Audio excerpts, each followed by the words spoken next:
the one that annoys me the most, where it says, I say that women should bear some responsibility for me. I'd like to take this time and explain what I was saying in long format video, which has been completely misconstrued. I was talking about a girl. I was having an argument with a feminist, and she was saying that we need to teach men not to. And I said, my dear, I love how idealistic you are, but I am realistic. Men are already taught not to.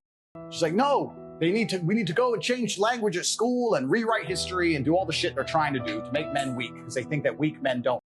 Which is another argument I want to come back to, because weak men are the most dangerous men on the planet. Let's talk about that later. But I said, no, people already understand that it's wrong. Unfortunately, human nature, some people don't care about doing wrong things. We should teach people not to steal, but they still steal. Would you agree that everyone says don't steal? The Bible says don't steal. The Quran says don't steal. Schools say don't steal. Everyone says don't steal. People still steal. So if I were to take $1 million in cash and walk down the street at night in the worst part of town holding it, to a degree, I would have some responsibility. When I got robbed, the police would come and say, why did you do that? People would say, Andrew, why did you do that? You have to protect yourself from things. You can't just rely on the ideological hope that other people in the world are going to be perfect and infallible, or that the law is going to prevent it. You have to say, no, I can't walk through the ghetto at 2 a.m. with $1 million in cash. I take personal responsibility. She agreed. I said, then by extension, would you agree that the smartest thing a woman can do to prevent is not to sit here on a podcast and try and change the way men think and talk about your bullshit, but to take some degree of personal responsibility and not put yourself in dangerous situations. I'm not saying that's going to prevent all. I'm not saying that it's okay, it should be executed. I'm not saying that every single woman who was ever assaulted could have prevented it. I'm not saying any of that. I'm saying the smartest thing a woman can do is say, this is dangerous. Going home with this guy I just met is dangerous. Walking through this area by myself is dangerous. Let me call a taxi. Let me call my brother. Let me go with my husband. Isn't that a more intelligent way to teach women to prevent themselves from being, as opposed to telling them, you can do whatever you want, walk around in the middle of the night naked, it's no problem, men are the problem. I said, what you're trying to do is illogical. What I'm trying to say will actually prevent. So what you're saying, when you're telling girls, do whatever you want, men are the problem, you're convincing women to put themselves in situations where bad things might happen to them. Whereas I'm saying, listen, women and men, look after yourselves. I'm a full-grown man, 4-time kickboxing world champion. There's places I don't go alone. Like I came here with security. That's called being an intelligent adult. So this is what I was trying to say. I was trying to say women need to protect themselves and bear some responsibility to make sure they don't put themselves in situations where bad things can happen to them easily. I'd like to think that's a pretty logical point. Every single thing that this man just said was 100% factual. Yeah. It's not right that bad things happen to people. But it's like, now, we don't live in the safest neighborhood, right? Yeah. I am not going to walk around here at 2 a.m. Does that mean that I should be stabbed if I do? No. Does it mean that I should have been more responsible knowing I live in a dangerous area? Yes. Yeah. He's not dismissing the fact that people shouldn't do bad things, because like where he's saying like these girls are saying we should teach men to be better, yes, but we don't live in that ideal world of everyone just listens and how it should be. You can't change the way people think. You can't change the fact that there is bad people out there, and it is going to happen. And yes, I think people should take accountability for their own actions. There is certain things that you can't do and expect nothing to happen. And I think his example of $1 million in the roughest part of town at 2 a.m, it's inevitable, you know? So I think that's the best example to use there. I had this conversation as well with somebody, funnily enough, and they were saying that men should be taught to not do these things. Generally, we are taught to not do these things. The people that do these things are also told to not do them. They know they're breaking the law. They know they're hurting somebody. They know that forcing themselves on a woman is wrong. Everyone knows that.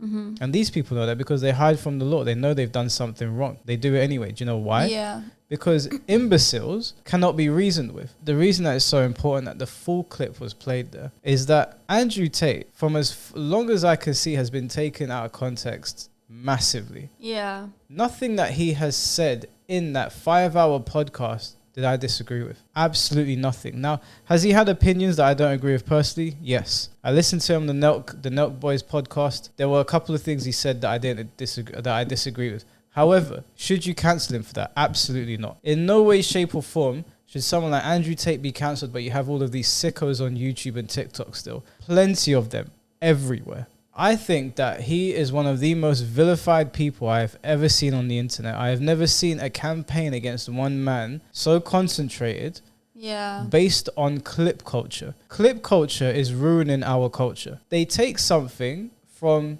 a 1 to 2 hour podcast, they clip it, they cut it up, or maybe they take a joke that someone made. Yeah. And then that gets 1 million, 2 million, 3 million hits. And suddenly this person's a villain. We shouldn't listen to this person. We should remove them from all social media apps. Because everything is taken out of context and you can't judge a lot of stuff by a short clip that you're seeing. And if somebody's taking the worst part of that clip or making it out to be something it's not, then of course everyone is going to get the wrong idea. So I feel like potentially that has happened as well. Yeah, it's definitely happened. And the reason that we played that clip is because I've actually seen the full podcast. I will not clip anything that I haven't seen. I have to see the full context before I can speak. When Andrew Tate says something or when I see a clip, I'm like, right, I need to find the full context here because I already know people are out to get him. Yeah. So anyone that is saying, oh, how can you like Andrew Tate? I will ask you, how much of Andrew Tate's content have you actually consumed in its entirety? Yeah. This is it as well. I think I'm with you. There has been some stuff that Andrew Tate has said that I've completely disagreed with and I have thought was unfair at times.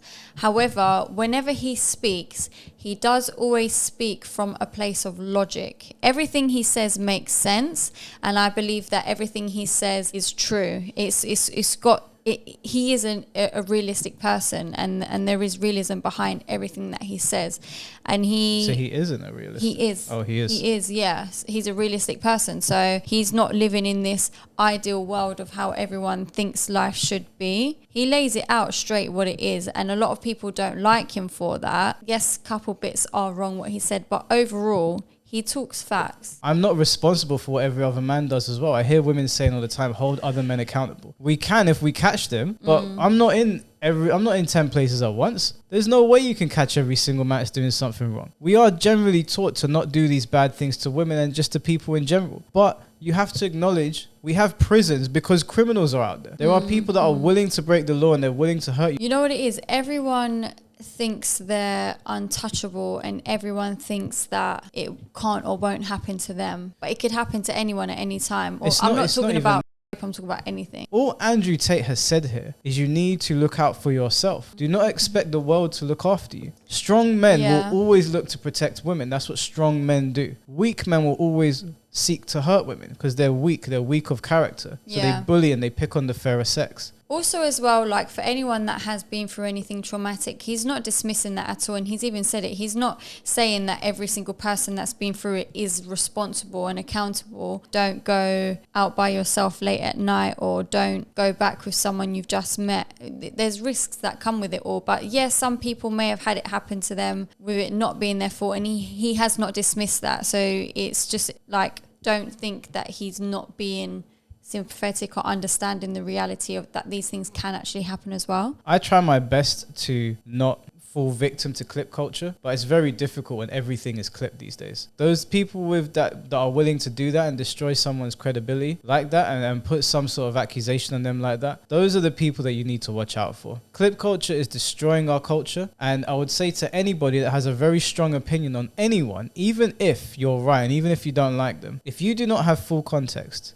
if you have not done your work or the due diligence to go out there and do some research on the person, then keep your mouth shut. You shouldn't have an opinion on them, and you certainly shouldn't belittle other people for going out there and watching the content. And I understand a lot of these podcasts are long. You don't want to sit there listening to someone that you don't like for a long time, but then just keep your mouth shut because your opinion is you're ill-informed. You don't know what you're talking about. You're essentially just bandwagoning what you've heard other people saying.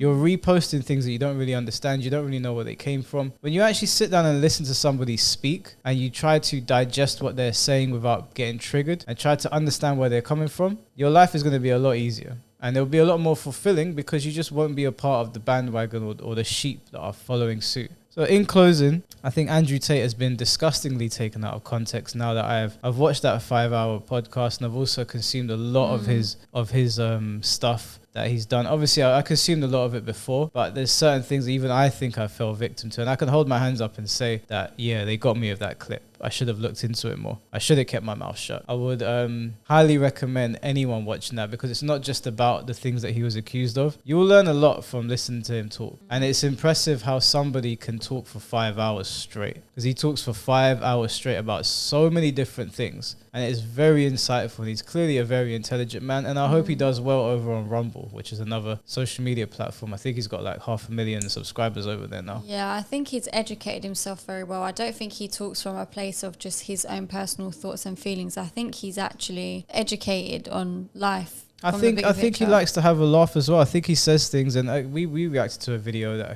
where he was on Fresh and Fits, and I didn't like what he was saying, but I think he just likes to have a laugh. He does a caricature of himself, but when push comes to shove and it's about serious things, I'd rather listen to someone like Andrew Tate than Ethan Klein. I'll tell you that right now.